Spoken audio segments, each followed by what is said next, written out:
There's a game everyone plays without knowing they're playing it. You wake up, you move through your day, you chase things, you avoid things, you win sometimes, you lose often. But here's what nobody tells you. The game itself might be the problem. Not how you're playing it. Not whether you're winning or losing, the game itself. Ibn Arabi, the 13th century mystic and philosopher, understood something that most people spend their entire lives never grasping. He saw through the illusion that keeps everyone trapped in patterns of suffering, patterns of endless seeking, patterns of never quite arriving at anything that feels real or lasting. He looked at human existence and recognized that we're all players in a game we never agreed to play, following rules we never questioned, chasing prizes that evaporate the moment we touch them. Think about your life for a moment. Really think about it. What are you chasing? Success, love, recognition, security, peace of mind? Now ask yourself a harder question. Why are you chasing those things? And an even harder one, who decided those were the things worth chasing? You didn't. Not really. You inherited a game board that was already set up. The pieces were already in motion. The rules were already written. Society, culture, family, history, they all handed you a script and told you this is how you play. This is how you win. This is what matters. And you believed it because everyone around you was playing the same game, following the same script, chasing the same phantom prizes. But Ibn Arabi saw something else. He saw that the entire game is constructed on a fundamental misunderstanding of what you are and what reality is. Every move you make in this game is based on a lie you tell yourself so consistently that it feels like truth. The lie is simple. You are a separate self, isolated in a hostile or indifferent universe, and you need to acquire things, objects, experiences, relationships, states of mind, to become complete, to become safe, to become worthy. This lie shapes everything. It shapes your ambitions and your fears. It shapes who you love and who you hate. It shapes what you pursue and what you avoid. It's the operating system running in the background of every decision you make, every emotion you feel, every thought you think. And the game you're playing is just the external manifestation of this internal fiction.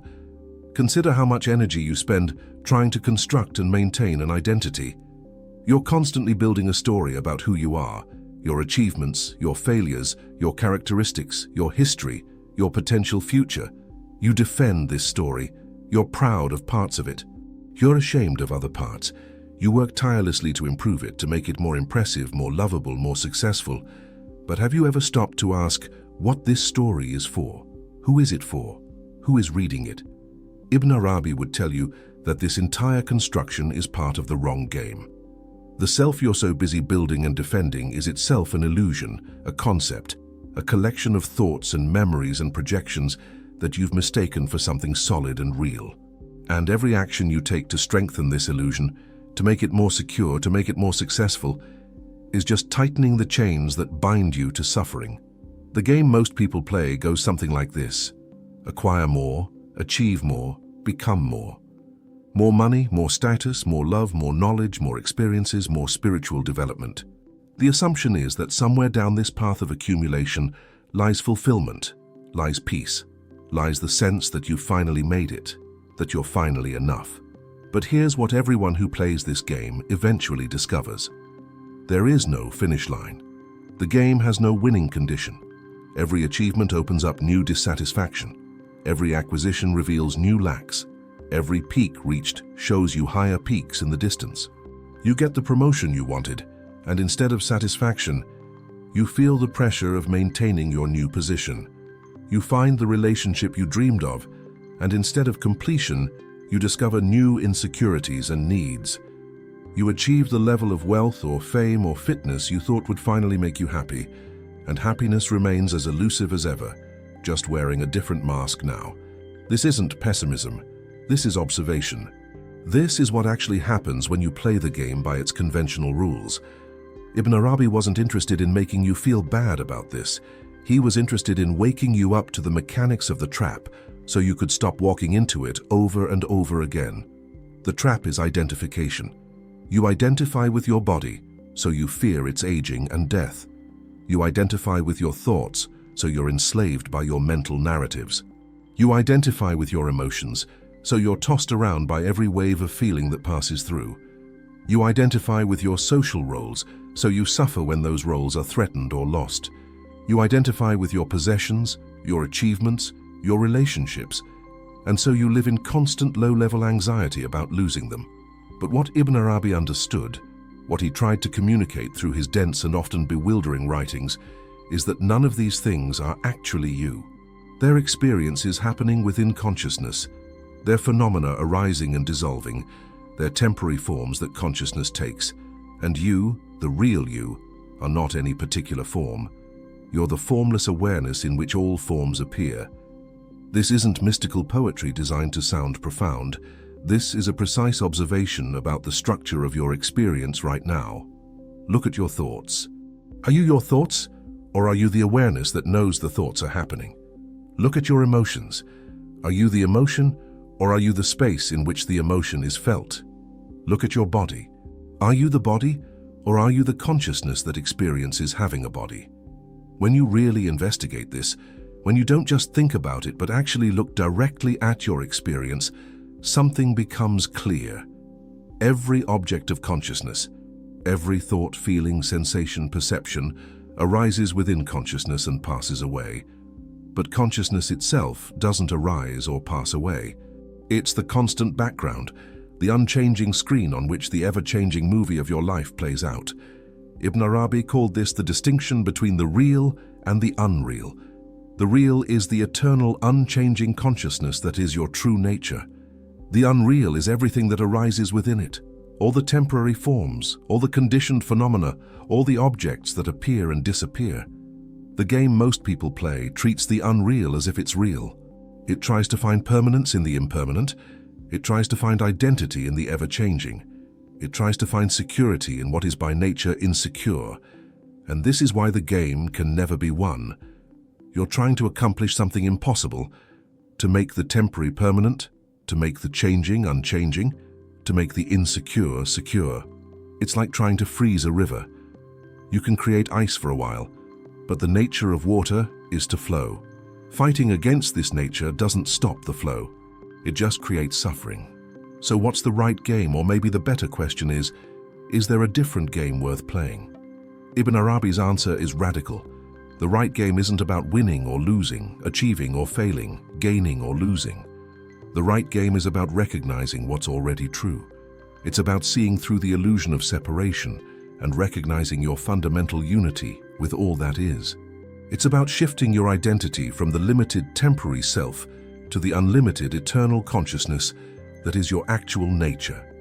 This sounds abstract, maybe even meaningless, until you understand what it means in practice. In practice, it means you stop living in constant reaction to your circumstances. You stop being a puppet whose strings are pulled by external events and internal conditioning. You stop measuring your worth by your achievements or other people's opinions. You stop being terrified of loss because you recognize that what you truly are cannot be lost. But here's where it gets tricky, where most people misunderstand what this means. This isn't about becoming detached or indifferent. It's not about withdrawing from life or no longer caring about anything. Ibn Arabi lived a full life. He wrote extensively. He traveled. He had relationships. He engaged with the world. Recognizing your true nature doesn't mean abandoning the human experience. It means engaging with it from a completely different foundation. When you're playing the wrong game, everything feels heavy. There's always an undercurrent of anxiety because your happiness depends on things working out a certain way. There's always fear because what you have can be lost. There's always dissatisfaction because what you've achieved isn't quite enough. The game requires you to be in a constant state of becoming, never allowing yourself to simply be. When you shift to what Ibn Arabi called the perspective of the real, something loosens. You still have preferences. You still take action. You still experience the full range of human emotions. But there's a lightness to it all, because the ultimate outcome doesn't determine your essential okayness. You're playing in the world, but you're not trapped by it. You engage fully, but you're not desperate. You care deeply, but you're not destroyed when things don't go your way. This might sound paradoxical. How can you care deeply and not be destroyed by loss?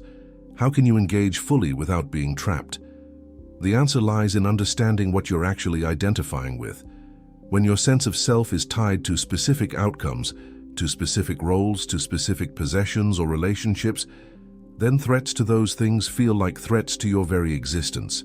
But when you recognize that your essential nature is consciousness itself, vast, unchanging, inherently complete, then everything else becomes like weather passing through the sky. The weather matters. It affects your experience, but it doesn't threaten the sky itself. Think about dreams for a moment. In your dreams, you fully engage with the dream world. You experience real emotions. You make real decisions within the dream. But when you wake up, you recognize that the dream was a play of consciousness. The dream characters and events seemed completely real while you were dreaming, but upon waking, you see they were temporary manifestations, not solid realities. They arose from consciousness and dissolved back into consciousness. Ibn Arabi suggests that your waking life operates on a similar principle. The world you experience, including the person you think you are, is a manifestation of consciousness. It's real in the sense that you're experiencing it, but it's not ultimately real in the sense that it's not separate from the consciousness experiencing it. Just as the dream isn't separate from the dreamer, the world isn't separate from the awareness that perceives it. This understanding completely changes the game. Instead of trying to manipulate and control your experience to make yourself happy, instead of trying to acquire and achieve your way to fulfillment, you recognize that what you're seeking is what you already are. Fulfillment isn't a future destination. It's the nature of consciousness itself. Peace isn't something you attain. It's what remains when you stop disturbing yourself with the endless game of becoming. But let's be clear about something. Knowing this intellectually doesn't transform your experience. Reading these words and thinking, yes, that makes sense, doesn't free you from the wrong game. The wrong game is deeply embedded in your psychology, in your habits, in your automatic patterns of thought and behavior. It's been reinforced by years or decades of conditioning. Understanding that you're playing the wrong game is just the beginning. The actual shift requires something more than intellectual understanding. It requires direct investigation. It requires looking at your actual experience with fresh eyes, without the filter of your concepts and beliefs. It requires catching yourself in the act of identification, of grasping, of resisting, and recognizing that these movements of mind are optional, not inevitable. When you feel anxiety, can you recognize that you're not the anxiety? You're the awareness that knows anxiety is present. When you feel desire, can you recognize that you're not the desire? You're the consciousness in which desire arises. When you think thoughts about who you are and what you need to accomplish, can you recognize that you're not those thoughts? You're the silent knowing that hears the thoughts. This recognition, when it becomes direct and experiential rather than intellectual, begins to loosen the grip of the wrong game. You start to see how much of your suffering is self-created, how much of your seeking is based on a case of mistaken identity. And in that seeing, space begins to open up, freedom begins to emerge. But here's something Ibn Arabi emphasized that often gets lost in spiritual teachings. This freedom doesn't mean you become perfect or that your life becomes problem-free. The human experience continues. Challenges arise, difficulties happen. Pain is part of existence. What changes is your relationship to all of it. You're no longer at the mercy of circumstances. You're no longer identified with the small self that desperately needs things to be different than they are. Instead, you discover a kind of okayness that doesn't depend on circumstances. Not because you've achieved something or acquired something, but because you've recognized what's already true. You've always been the consciousness in which everything appears. You've always been whole and complete. You've always been free. You just forgot, got hypnotized by the game, started believing you were just a player rather than the entire field on which the game is played. The people around you who are still deeply embedded in the wrong game won't understand this shift. They'll see you engaging with life and assume you're playing the same game they're playing. Or they'll see you not chasing what they're chasing and think you've given up or become passive. But you'll know something they don't. You're playing a different game entirely, one that has no winners or losers because it has no separate players. There's just consciousness experiencing itself in infinite forms, and you've recognized yourself as that consciousness rather than as one particular form within it. This recognition doesn't make you special. It doesn't make you superior to others. If anything, it makes you more humble because you see that what you truly are is what everyone truly is. The same consciousness looks out through every pair of eyes. The same awareness experiences itself through every perspective. The apparent separation between self and other is part of the illusion, part of the wrong game. And this is where Ibn Arabi's teaching becomes radical in its implications. If there's only one consciousness experiencing itself through all these apparently separate forms, then harming another is harming yourself. Loving another is loving yourself. The distinction between selfishness and selflessness collapses because there is no separate self to be selfish or selfless. There's just this one unified field of consciousness playing all the roles in its own cosmic drama. When you see this, really see it, not just think about it, your entire orientation toward life shifts. You still have a personality, you still have preferences and tendencies, you still take action in the world. But the fear-based, grasping quality of those actions transforms. You're no longer operating from a sense of lack, trying to get something you don't have. You're operating from a sense of fullness, expressing what you already are. The irony is that when you stop playing the wrong game, when you stop trying to achieve and acquire your way to fulfillment, you often become more effective in the conventional sense, because you're no longer paralyzed by fear of failure. You're no longer hesitant because of concern about what others think. You're no longer holding back because you're protecting a fragile self-image. You act from clarity rather than from neediness, and clarity is vastly more powerful than neediness. But even this, becoming more effective, isn't the point. The point is freedom. The point is living from truth rather than from illusion. The point is recognizing what you actually are rather than continuing to believe the stories your mind tells about what you are. Because those stories, no matter how positive or impressive they are prison walls. They limit you to being a particular kind of person, having a particular kind of experience, living a particular kind of life. Your true nature has no such limitations. Consciousness itself is limitless. It contains all possibilities. It's not bound by any particular form or any particular story. When you identify as consciousness rather than as a particular manifestation of consciousness, you discover a kind of freedom that the wrong game can never provide. Ibn Arabi lived in a time and place very different from ours. The specific forms the wrong game takes have changed over the centuries. The prizes people chase, the identities they construct, the fears they harbor, these vary across cultures and eras. But the fundamental structure of the game remains the same. Identify with the limited self, believe you're separate and lacking, spend your life trying to fix or improve or complete what you think you are. In our current moment, the game has perhaps become more sophisticated, more subtle, even more seductive. You're told you can optimize yourself, biohack your way to peak performance, curate your life to perfection on social media, achieve financial independence and retire early, find your purpose and live your best life. The packaging is new, but it's the same old game. You're not enough as you are, but if you follow this path, acquire these things, achieve these goals, maybe then you'll finally be okay. It's not that goals are bad or that achievement is wrong. It's that when your fundamental sense of being okay depends on achieving those goals, you're trapped in the wrong game. You're making your peace conditional on circumstances. And circumstances are, by their nature, unreliable. They change. They disappoint. They never quite deliver what they promise. The right game, if we can even call it a game, is discovering that your peace, your completeness, your fundamental okayness doesn't depend on circumstances at all. It's inherent in the nature of consciousness itself. It's what you are, not what you might become if everything works out. This isn't resignation. It's not settling for a life of mediocrity or giving up on growth and change. It's establishing the right foundation. When you know you're already okay at the deepest level, you're free to engage with life from a place of joy and curiosity rather than from desperation and need. You can still work toward goals, but you're not attached to the outcomes in a way that destroys your peace if things don't work out. You can still love deeply, but you're not clinging in a way that suffocates the relationship.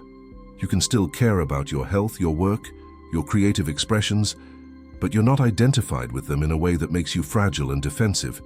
You're playing in the world, but you're rooted in something that transcends the world. And here's what makes this so challenging. You can't force this recognition. You can't make yourself realize your true nature through effort and willpower. The very trying to get there is part of the wrong game. It's the separate self trying to achieve something, to become something other than what it currently thinks it is. But the separate self is the illusion you're trying to see through. The separate self cannot liberate itself from itself. So what can you do? You can investigate. You can look directly at your experience.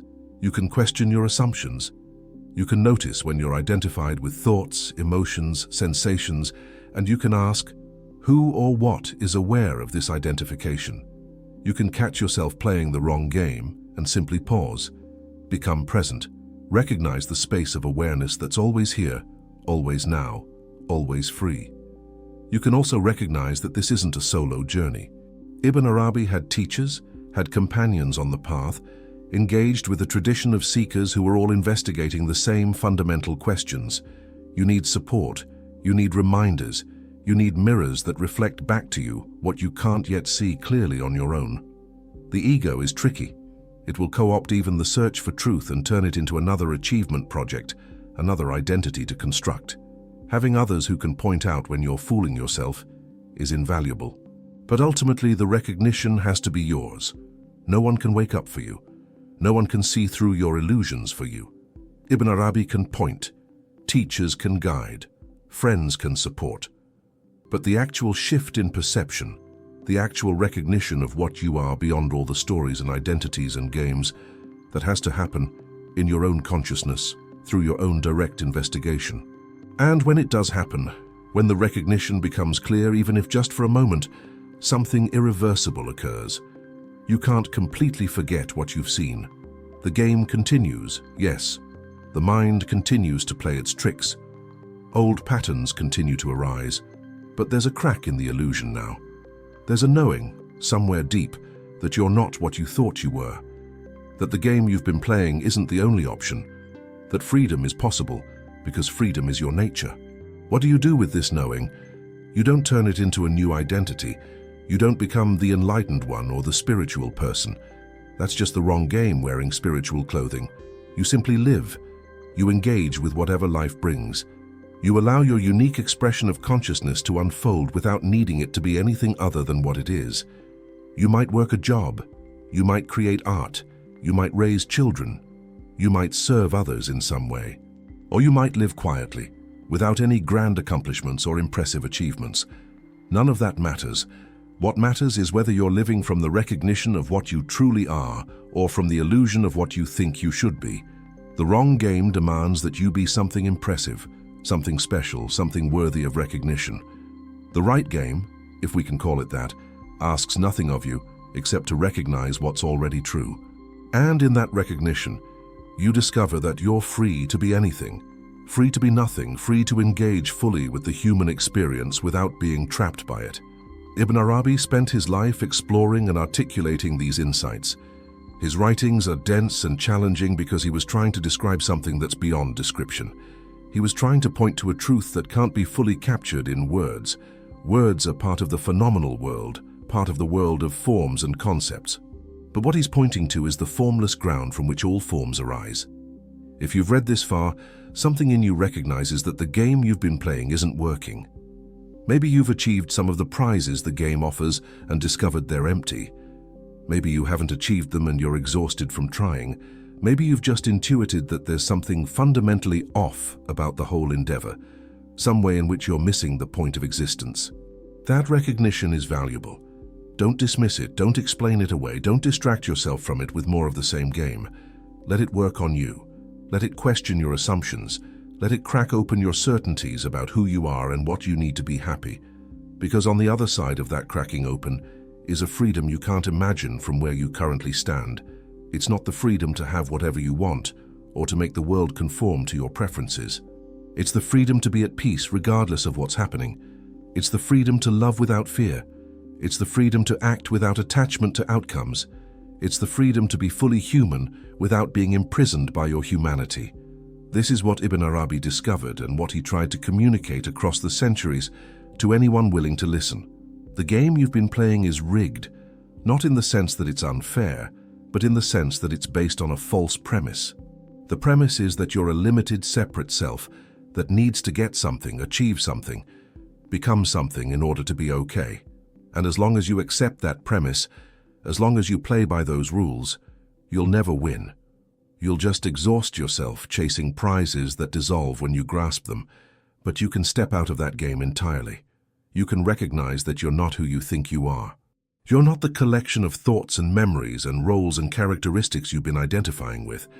You're the consciousness in which all of that appears. You're the awareness that knows all of it. You're the unchanging ground of being itself.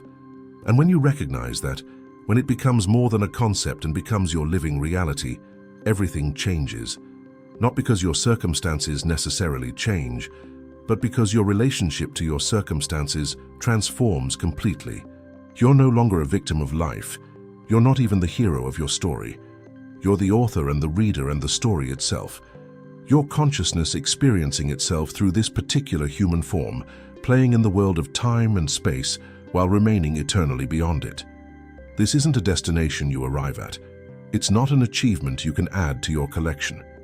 It's a recognition that's always available, right here, right now, in this very moment. You don't need to become anything other than what you are. You just need to see what you are with clear eyes, without the distortion of your concepts and beliefs and identities. So look, not at these words, but at your actual experience right now. Who or what is reading these words? Who or what is aware of the thoughts arising in response to these ideas? Can you find the boundary between the awareness and what it's aware of? Can you locate the separate self you've been assuming you are? Or do you find when you look directly just awareness itself, boundless and free, in which all experience arises and dissolves like waves on an infinite ocean? That awareness is what you are. That freedom is your birthright. That peace is your nature. Everything else, all the games, all the seeking, all the becoming, is just consciousness playing hide and seek with itself, forgetting and remembering what it truly is. You've been playing the wrong game your whole life. But you can stop, not by rejecting life or withdrawing from the world, but by recognizing what you truly are and living from that recognition. The game continues, but you're no longer trapped by it. You're free, and you always were. You just forgot.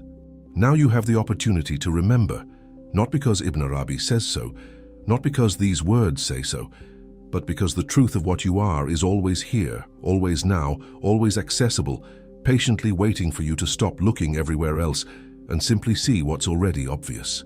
The wrong game will still call to you. Old patterns will still arise. The pull to identify, to grasp, to become will still be felt. But now you have a choice. You can follow those pulls back into the game, or you can recognize them for what they are. Movements within consciousness, not commandments you must obey. In that recognition, in that space between the stimulus and your response, lives your freedom. Use it wisely, or don't use it at all. Either way, you remain what you've always been. The infinite awareness in which all games are played, all stories are told, all lives are lived. Nothing can threaten what you truly are. Nothing can diminish it.